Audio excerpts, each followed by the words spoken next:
SMB, pagod ng matalo dahil hindi naman daw itong totoong nilalaro nila. Nasasayang lang daw ang mga trades at import changes. Ang gagastos pero walang effect. Kaya naman nakapag-isip-isip ng SMB management na palitan na lang si Coach Leo. Pero si Coach Leo hindi pa rin tatanggalin sa coaching staff.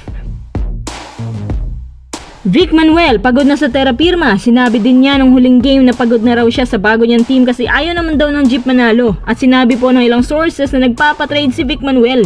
Yung team daw na may will manalo. Tara, talon tayo agad sa video.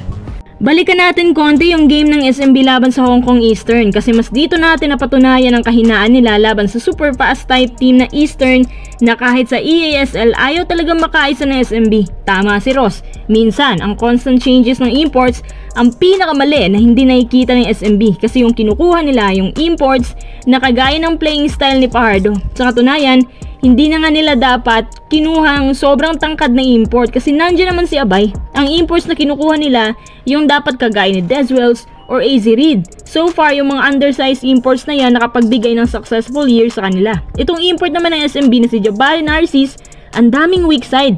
Kaya nga yung dumepensa, may tira sa loob, walang tira sa labas. Walang dribbling, hindi gaya ni Makolo, walang dribble drive at high post, mas lalong walang shooting kahit perimeters man lang. Kung meron man, mababa ang masyadong stats. Tapos napansin ko din ng SMB ngayon, kulang sila sa shooting guard or SF.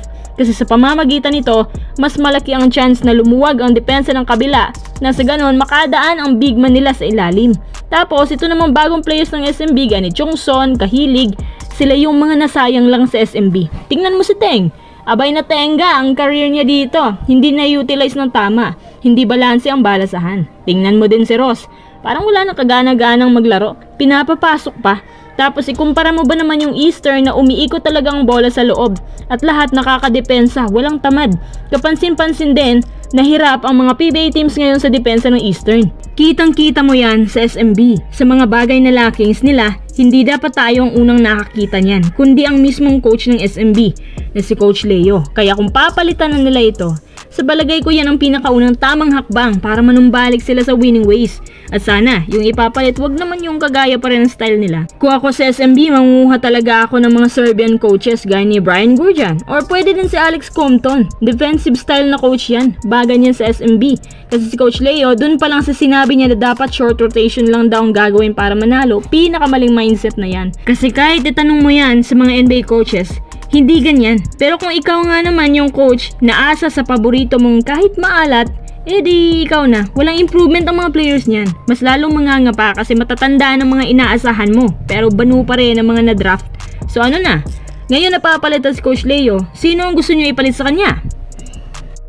Vic Manuel, may matinding sinabi tungkol sa Terra Firma at nagpapahiwatig siya ngayon ng trade. Kahit saan, wag lang daw sa Terra Firma dahil ang team na to, wala namang balak manalo. Binagabag ng pro si Manuel ang basketball community dahil marami rin ang sumang-ayon. Sabi pa niya na ang Terra Firma, walang pagkakaisa, walang tamang system, walang kwenta. Pang barangay lang. Dagdag pa niya, gusto mong manalo pero hinihila ka ng team mismo. Tsaka hindi daw siya sanay na matalo kasi lagi siyang nanalo. Pinakamalungkot daw to na kahit may handaan, pero hindi pa rin siya masaya. Ang daming opportunities na tumira pero walang ganang ipukol. Sinong player ba naman ang gaganahan yan? At dito mo na mapapatunayan na nagbistulang factory lang pala ang Terra Firma. Alam nyo, sayang yung buo nilang lineup ng si Holt, Juan GDL, si Go, si Chongson.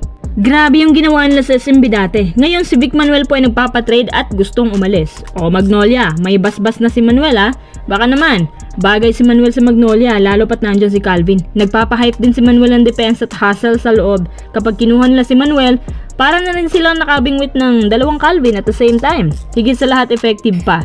Isa si Manuel sa mga pinakamatitibay na PF center sa PBA. Kaya Magnolia, galaw-galaw din. So ano sa palagay nyo? Bagay ba si Manuel sa Magnolia?